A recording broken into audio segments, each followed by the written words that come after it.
कि दुनिया के जितने भी शिल्पकार हैं वो सारे भगवान विश्वकर्मा को अपना आराध्य देवता मानते हैं। चाहे वो ज़मीन के ऊपर की हुई कोई दस्तकारी हो, चाहे वो पानी के अंदर की कोई दस्तकारी हो, पानी के ऊपर की दस्तकारी हो, चाहे वो आकाश की दस्तकारी हो, जल थल और नभ में जितनी भी टेक्नोलॉजीज हैं उन सभी के आविष्कारक भगवान विश्वकर्मा माने जाते हैं। और वो हैं, उन्हीं की जयंती के ऊपर मैं यहाँ पर अपने सभी कार्यकर्ताओं को, वर्ग के सभी लोगों को निमंत्रण देने के लिए आया हूँ। कितनी संख्या में वहाँ जो लोग पहुँचे?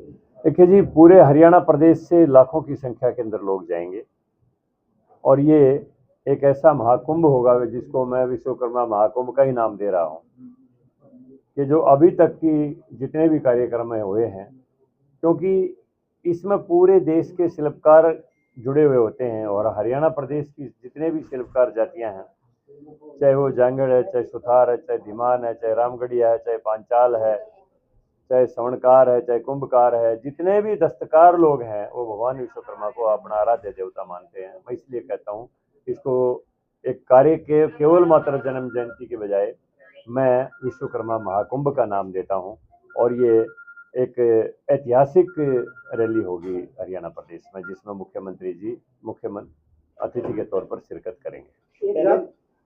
एक जांगड़ा साहब ने 3 महीनों से लगभग है जो सरकार ने साइट बंद कर रखी है और जो भवन निर्माण के मजदूर है वो काफी परेशान है। लेकिन पहले ये था जांगड़ा साहब बोर्ड के चेयरमैन रहे थे, लेकिन उन्होंने बहुत से लोगों का बहुत ज्यादा भला किया। अब 3 महीनों से परेशान है जो मजदूर कर रहे हैं, इसके बारे में आप क्या कहेंगे? देखिए, इसमें जो सही तौर पर रजिस्टर्ड मजदूर हैं सरकार के ध्यान में है और जल्दी उनका समाधान निकलेगा। उनकी जो भी अनुदान दिए जाते हैं भवन निर्माण है, कल्याण है, कारीगर कोष्ठ की तरफ से, वो उनको दिए जाएंगे।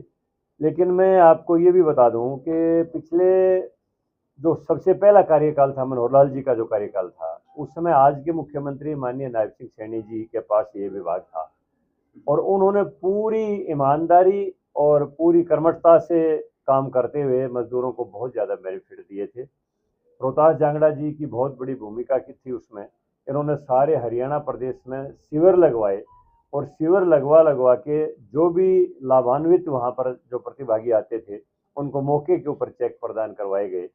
लेकिन बीच में हमारी गठबंधन की सरकार रही और उस गठबंधन की सरकार में ये विभाग हमारे गठबंधन के सहयोगियों के पास था और उसके बाद उन्हीं की पार्टी के एक व्यक्ति अनूप दानक जी के पास भी उन्होंने ये दिया। उनका खुद का निर्णय था क्योंकि विभाग उन्हीं के पास था।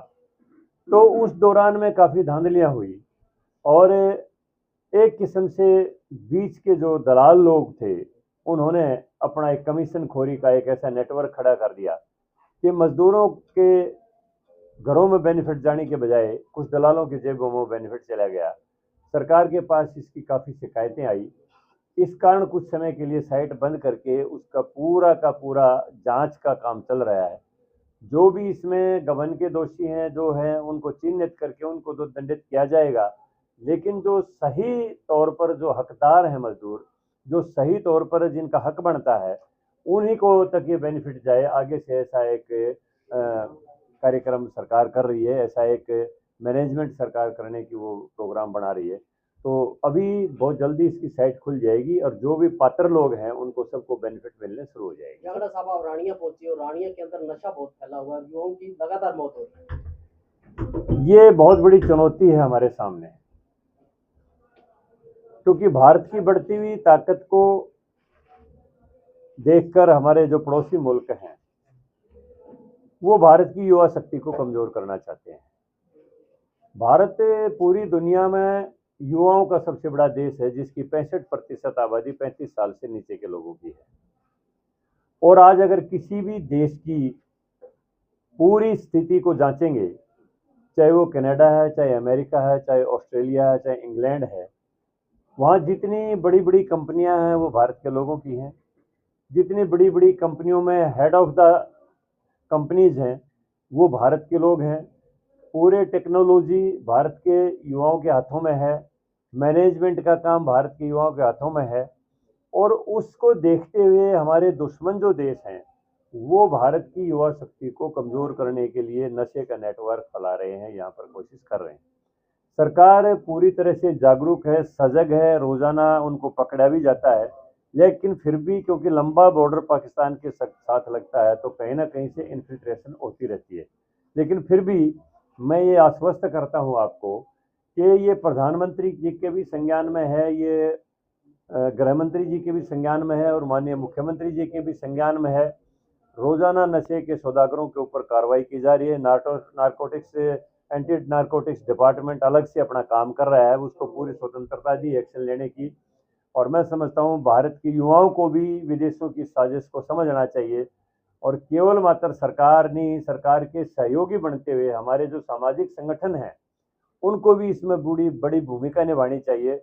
जहां वो युवाओं को नशे से दूर रहने के लिए प्रेरित करें, उसके साथ साथ नेटवर्क को चलाने वाले लोगों की भी इंफॉर्मेशन सरकार तक दें, ताकि जल्दी से जल्दी इस नेटवर्क को तोड़ा जा सके और हमारी युवाओं की जो एक बढ़ती हुई शक्ति है दुनिया की, उसको बचाया जा सके। हरियाणा सरकार ने 2 साल से पंचायतों में ग्रांट रोक रखी है, उनको पैसा रिलीज नहीं किया जा रहा, विकास रुका पड़ा है। नहीं, ग्रांट किसी की कोई रुकी हुई नहीं है, ग्रांट तो बराबर रिलीज होती है।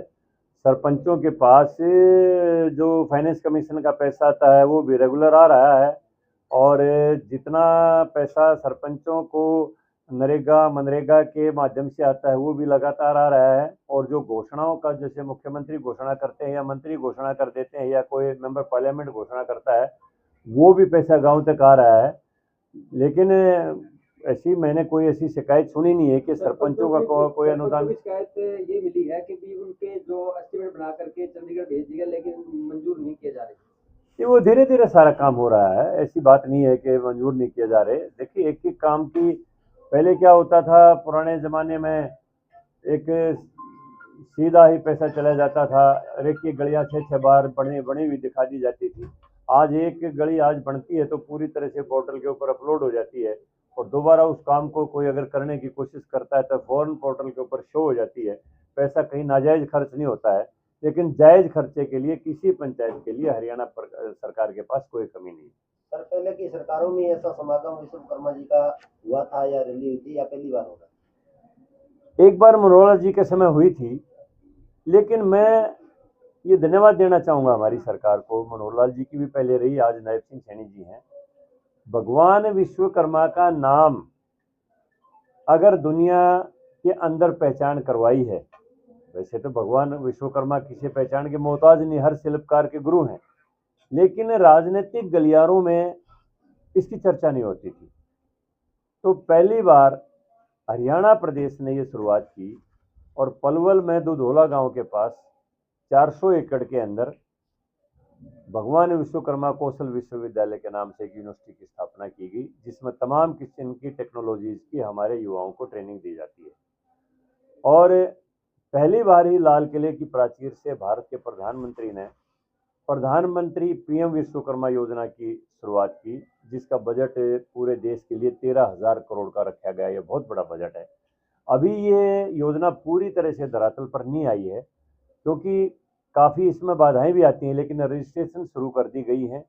इसमें 5 लाख रुपए तक का ऋण किसी भी शिल्पकार को बिना किसी कोलेटरल गारंटी के दिया जाएगा। उसको ट्रेनिंग भी दी जाएगी, उसको 15,000 रुपये अपने औजार खरीदने के लिए भी फ्री दिए जाएंगे और उसका जो ऋण का जो इंटरेस्ट का जो रेट है वो भी 5 या 7% रखा गया है, बहुत ही कम रेट रखा गया है।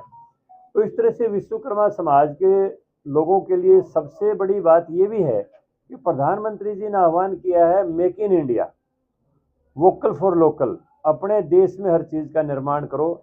आज जो खिलौने पूरी तरह से चाइना से आयात होते थे, सबसे बड़ा निर्यातक भारत बन गया है।